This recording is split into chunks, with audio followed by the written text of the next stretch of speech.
ಮೈಸೂರು ದಸರಾ ವಸ್ತು ಪ್ರದರ್ಶನಕ್ಕೆ ಹೊಸ ರೂಪ 2 ತಿಂಗಳಿನಿಂದ ಸತತವಾಗಿ ಹಗಲು ರಾತ್ರಿ ಎನ್ನದೆ ಕೆಲಸ ಮಾಡಿದ್ದಾರೆ.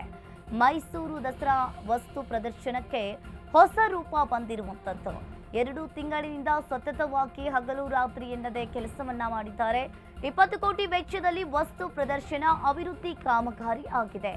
ಈಗಾಗಲೇ 90% ಕಾಮಗಾರಿಗಳು ಬಹುತೇಕವಾಗಿ ಪೂರ್ಣವಾಗಿರುವಂತದ್ದು. ದಸರಾ ಉದ್ಘಾಟನೆಯ ವೇಳೆ ಕಾಮಗಾರಿ ಸಂಪೂರ್ಣವಾಗಿ ಮುಕ್ತಾಯಗೊಂಡಿದೆ. ನಾಡಹಬ್ಬ ಪ್ರಮುಖ ಆಕರ್ಷಣೆ ದಸರಾ ವಸ್ತು ಪ್ರದರ್ಶನ. ಬೇಲೂರು ಹಳೆಬೀಡು ಮಾದರಿಯಲ್ಲಿ ವ್ಯಾಪಾರ ಮಳಿಗೆ. ಮೈಸೂರು ರಾಜರ ಹಿಂದಿನ ಮರದ ಅರಮನೆ ನಿರ್ಮಾಣವಾಗಿರುವಂತದ್ದು.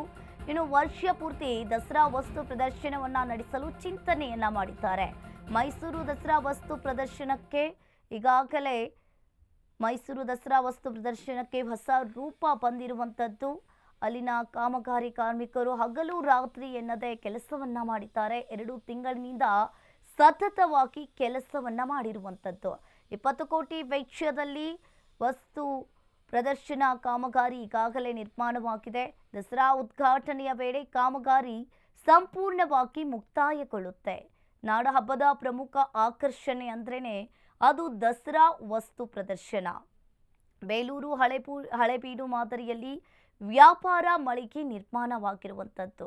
ಮೈಸೂರು ರಾಜರ ಹಿಂದಿನ ಮರದ ಅರಮನೆ ನಿರ್ಮಾಣವಾಗಿದೆ. ಇನ್ನು ವರ್ಷ ಪೂರ್ತಿ ದಸರಾ ವಸ್ತು ಪ್ರದರ್ಶನವನ್ನ ನಡೆಸಲು ಚಿಂತನೆಯನ್ನ ಮಾಡಿದ್ದಾರೆ ರಾಜ್ಯ ಸರ್ಕಾರ.